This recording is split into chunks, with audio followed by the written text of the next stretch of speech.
the week before January 6th, when many of these guys were still sitting in prison or in hiding, wherever they were, men and women around this nation. And as a result of that, I listened to, at that time, J.D. Vance said they were going to pardon the nonviolent misdemeanor offenders, and they were going to take a case-by-case basis and the rest of the cases. That would have suited me just fine, I suppose, because I was one of the misdemeanor cases at the end of the day. That's how it was ultimately resolved. But I started with the 1512 bogus obstruction of Congress that was later overturned. Additionally, after that, I came to recognize, as my case was ongoing, the injustice many others experienced.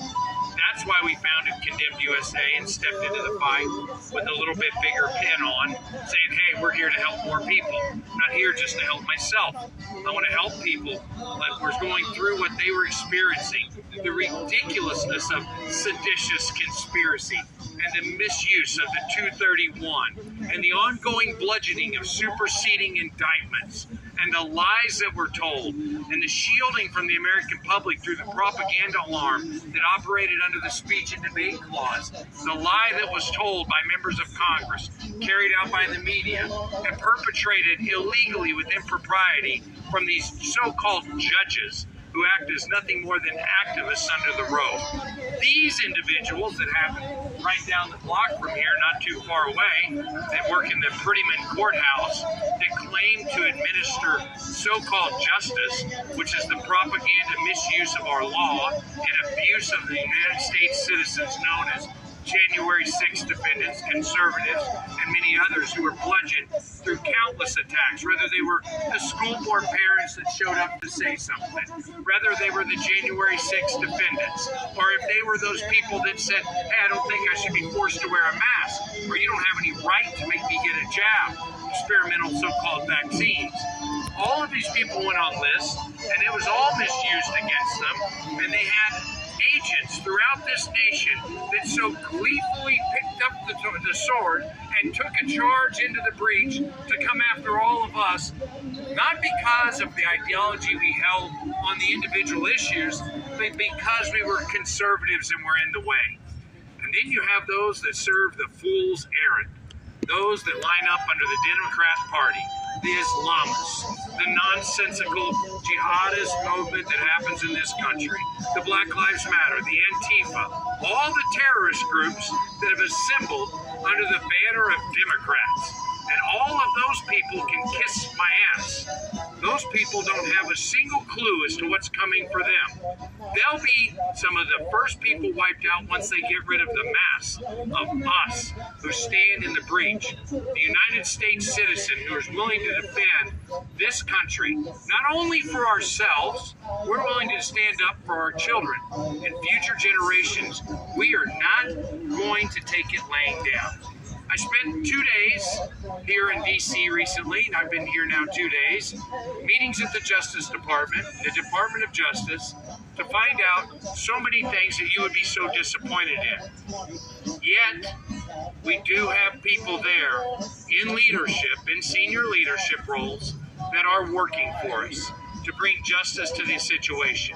But many of these people still operate under the false ideology of insurrection. And I'm always going to go back to this. Make it make sense for me. Tell me how the most armed populace on the face of the planet came to overthrow the largest military-industrial complex to ever exist, and we showed up with plastic flagpoles and megaphones. Make that make sense. Put that on CBS News and sell that to America. Don't sell me the nonsense that it was an insurrection. That has been the boldest lie. And the judges that use that very terminology, that's some of the impropriety I'm talking about. Is those judges operated in that manner. They know that that's a crime. You can't have a jaywalker in and accuse them of murder in the United States courtroom. That is considerable impropriety. It's taken place for far too long. We need the exposure. I'm hearing, like I've heard for years, that Loudermilk and others in the committee's forming I will once again put faith in the fact that these people are going to reach deep, find their spine, and become something that resembles American citizens, and let the cards fall where they lie. The simple fact is this: show me in history where the criminals demanded more evidence of their crime. Release all the footage. Release the information. Let the American public decide with the information available to them. We have them. Let the court of public opinion make the decision. Why are we still covering up the information of January 6th? Because they know damn good and well that these people carried out a mission, and whatever mission wasn't carried out, they capitalized on the fallout of those American citizens that were harmed, beaten, bludgeoned, and killed on January 6th. I'm not going to rest. I'm still here. I'm in D.C. today. I'm leaving my home and leaving my family because this matters. You guys that are here all the time, I have the greatest respect for you, Suzanne and Adam, all of you, Kevin the Bears and the fighters that have just stayed with us here in D.C. It takes this village, and we are forever unified as brothers and sisters in this fight. And I'm just proud to know that many great Americans, the 1,600 that were charged, arrested, bludgeoned with lawfare, and the millions more that showed up that day when they lied and told you it was tens of thousands. Thank you for all of you that were there that day, and thank you for being my brothers and sisters. Thomas, can I ask you a question real quick? Because Dan's mother is watching on the live stream right now. I dropped it on television. So I talked to Dan Wilson yesterday. I talked to Dan Wilson the day before. Dan Wilson's in the process of writing an open letter to that man, similar to the one that I requested Tina Peters write. We represent Tina, we represent the interest of Dan. He's not been forgotten. It's an ongoing fight, it's an all-day event for us.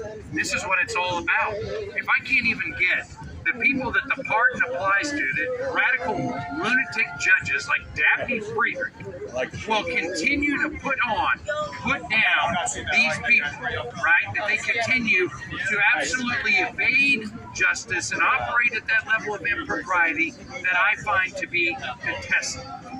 These people must be cured. And the reason for that, now if I were a Democrat, I could probably damn well say what I want. I could probably say that we should go after them. We should get our torches and pitchforks, and it'd probably be okay. But I'm not a Democrat, so I wouldn't be able to say something like that. But I will say that people like Judge Friedrich and the others that operate with that kind of impropriety need to be held accountable. I don't want to see mob justice. I want to see perp walks. I want to see them go through what we went through. And if it's treason as a trial, I'm okay with that too. And I want to make sure that Judge Friedrich and all of these judges, Mehta, Kelly, I want to make sure they get the same fair trial that I got, and the same fair trial that the rest of the January 6th defendants got, that we can have a verdict and then issue the punishment.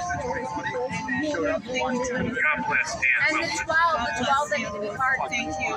They all need to be pardoned. No, because I got to teach everyone how to put your mouths up to the big one. Young folks, thank you guys for taking a minute to listen. Tell them about J6. And we appreciate you guys, hearing the stories. A lot of folks don't understand that the January 6ers are still struggling. So we appreciate you young folks going and spreading that message and getting the truth out there, because the truth is so important. We're all Charlie Kirks now, so we all got to use our voices, right? Yeah. Amen. Amen. I want to have Adam come up a little bit, because Adam actually, this is kind of your turf, Adam. We just invade on Thursdays. Adam is here on the regular, 1600 unscripted, using his voice powerfully, and he's been one of the most ferocious January 6ers since we've got pardoned. So, Adam, please share some. And announce the 12 J6ers that need to be pardoned. Oh, we did the name of We did. Okay. There's still 12 J6ers that need to be pardoned. You guys have fun.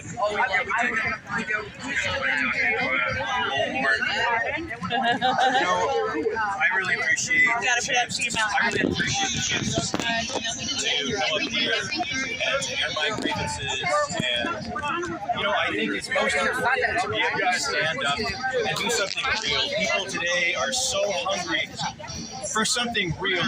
We've been so abused. We've had so much nonsense shoved in our face. You don't know who to trust. You don't know which way to go exactly, but we try to soldier on. We try to fight back against the atomization in our communities, and we try to reach out to each other on a human level.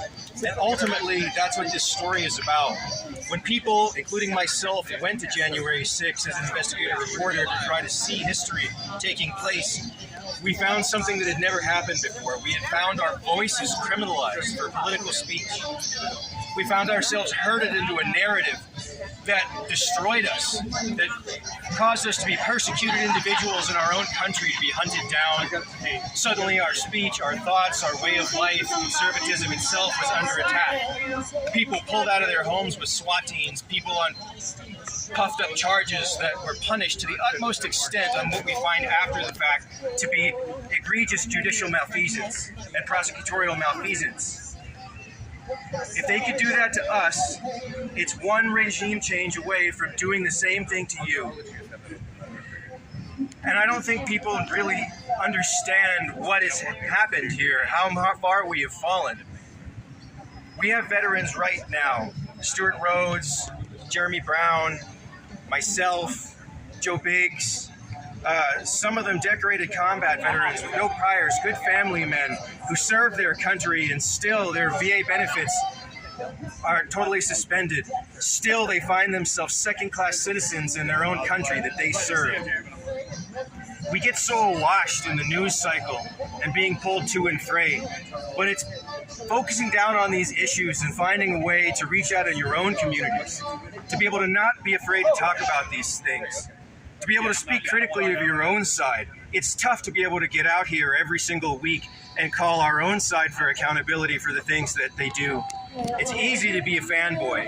It's easy to just go with the flow, but now more than ever, you have to be the type of brave person who can dig deep into yourself and question what's going on and try to do something that's right for your community. Try to do something that's right for your family and your nation. I feel really privileged to be able to come up here and speak. And I'm grateful to be surrounded by my J6 brothers and sisters, by the advocates who have worked so hard for us, and by all of you out there in America who, through your voices, I know that we will see the justice that will find ourselves satisfaction and will help set up a future for your children. Thank you. Thank you, Adam. Thank you, Adam. I appreciate you.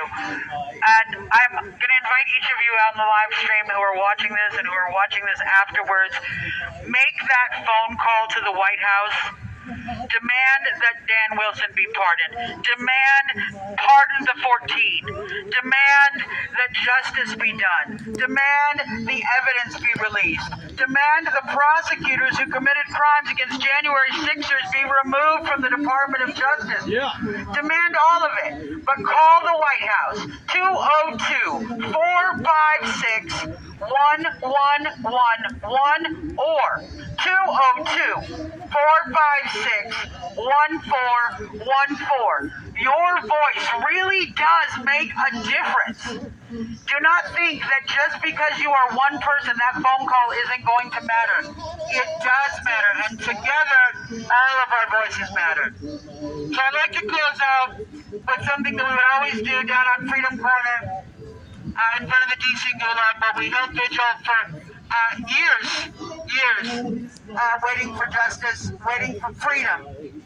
And we would always close with proud to be an American. So, as Nicole would say, I need dancers and singers down front. I need dancers and singers.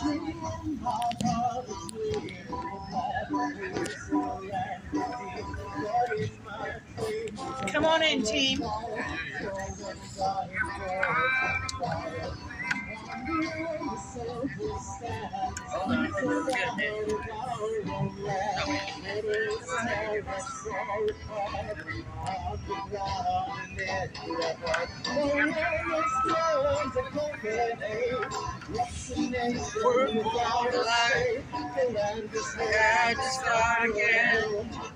Just my children and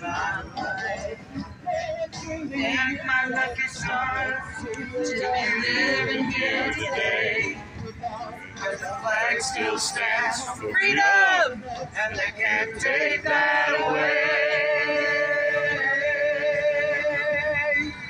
And I'm proud to be an American, where at least I know I'm free. And I won't forget the men who died, who gave that right to me. And I'm glad we stand up next to you and defend her still today.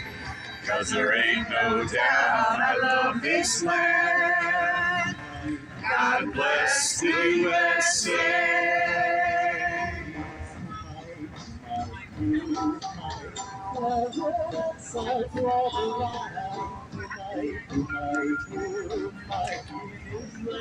From the lakes of Minnesota to the hills of Tennessee, across the plains of Texas, from sea to shining sea, from Detroit down to Houston, and New York to LA.